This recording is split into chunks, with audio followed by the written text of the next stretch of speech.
नमस्कार। अलका अभिजीता शुक्ला चैनल में आप सभी का बहुत बहुत स्वागत है। कबीरा खड़ा बाजार में सबकी मांगे खैर, ना काहू से दोस्ती ना काहू से बैर।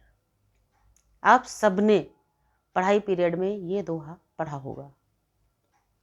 जी हाँ, कबीर दास का हर दोहा हमें कुछ न कुछ सिखाता है। और सिर्फ कबीर दास ही नहीं, पुराने हमारे जितने भी लेखक या हिंदी के जितने भी राइटर आज भी हैं, उन सभी की रचनाएं हमें कोई ना कोई सीख प्रदान करती हैं। तो आज हम इस टॉपिक पर चर्चा कर रहे हैं, कबीरा खड़ा बाजार में सबकी मांगे खैर, ना काहू से दोस्ती ना काहू से बैर। जी हाँ, ऐसा ही होना चाहिए।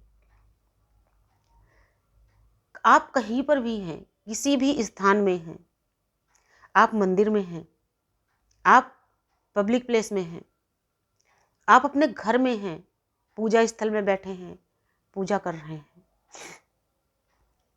केवल अपनी नहीं सबकी खैर मनाइए।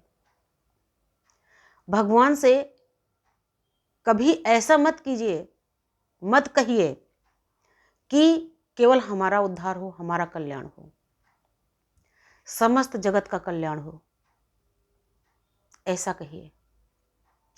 क्योंकि ईश्वर की नियति अर्थात ईश्वर का ये नियम है कि जो लोग सबका हित चाहते हैं, उनका हित भगवान अपने आप ही करना शुरू कर देते हैं। और देखिए, ये नहीं है कि कुछ लोगों का सोचना होता है ना, बहुत लोग के अंदर धैर्य की कमी होती है, तो वो लोग कहते हैं हम इतने समय से भगवान की पूजा कर रहे हैं, आज तक भगवान ने हमें कुछ नहीं दिया। ऐसा नहीं होता है। भगवान बहुत कुछ देते हैं, लेकिन भगवान हमें वो देते हैं जो हमारे लिए उचित होता है, वो नहीं देते जो हम चाहते हैं। जरूरी नहीं, क्योंकि ऐसा जरूरी हो ही नहीं सकता कि जो हम चाहते हैं हर चीज़ हमारे लिए उचित हो। इसलिए भगवान हमें वो नहीं देते जो हम चाहते हैं, भगवान हमें वो देते हैं जो हमारे लिए उचित होता है। इसलिए भगवान के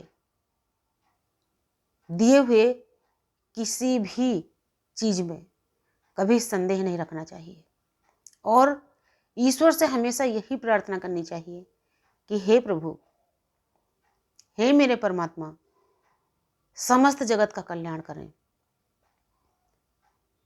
कभी किसी को भूखा सोना ना पड़े।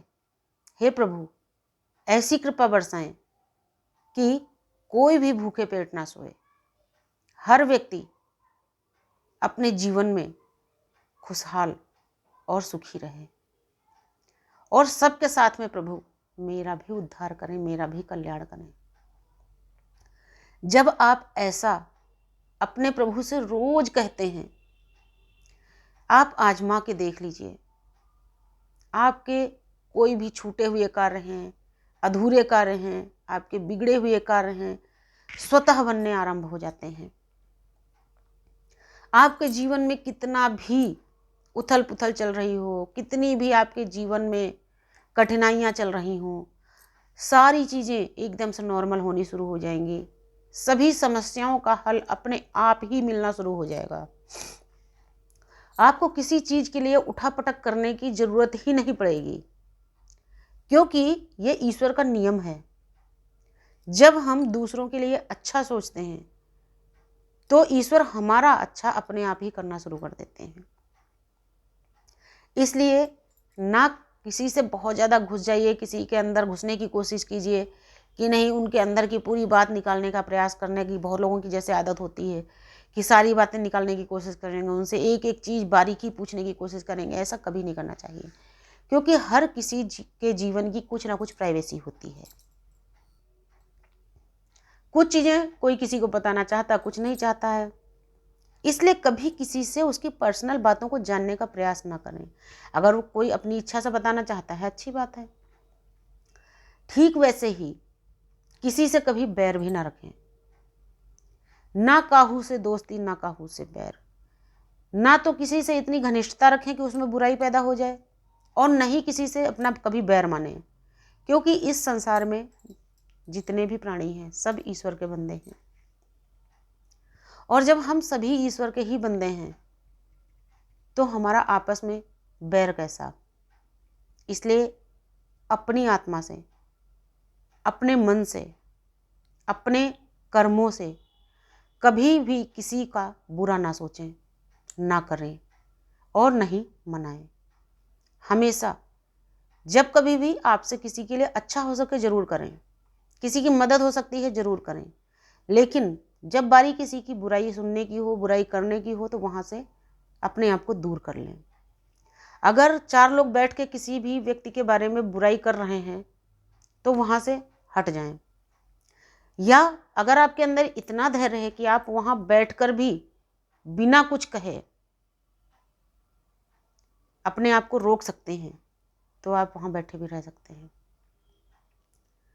अपने अंदर वो क्षमता जरूर रखनी चाहिए कि अगर बेवजह या किसी वजह से भी अगर किसी की बुराई हो रही है तो भी उसमें शामिल कभी नहीं होना चाहिए। अगर किसी के भलाई के में शामिल होना है तो भरपूर प्रयास कीजिए कि आपसे किसी का भला हो जाए, किसी के फेस पर आपकी वजह से खुशी आ जाए, किसी के फेस पर आपकी वजह से मुस्कुराहट आ जाए। लेकिन अगर किसी की बुराई पर चर्चा हो रही है, किसी की आलोचना पर चर्चा हो रही है, तो अपने आप को वहाँ से बिल्कुल दूरी बना के रखिए, या वहाँ पर होकर भी आप ना हो ऐसा अपने आप अंदर आप क्षमता रखें। क्योंकि कभी भी किसी की बुराई में शामिल होने से ईश्वर हमेशा नाराज होते हैं। किसी की बुराई नहीं करनी चाहिए। वो चीज़ अलग है, कभी कभी नासमझी में इंसान कर देता है, लेकिन जब जागो तभी सवेरा। जब ये चीज़ समझ में आ जाए तभी अपने अंदर वो क्षमता पैदा कर लेनी चाहिए। तो इस वीडियो का उद्देश्य सिर्फ इतना ही है, कभी किसी के लिए अगर कर सकते हैं तो अच्छा करें, और अगर अच्छा नहीं कर सकते तो बुराई करने का हमें कोई अधिकार नहीं होता है। इसलिए ना काहू से दोस्ती, ना काहू से बैर।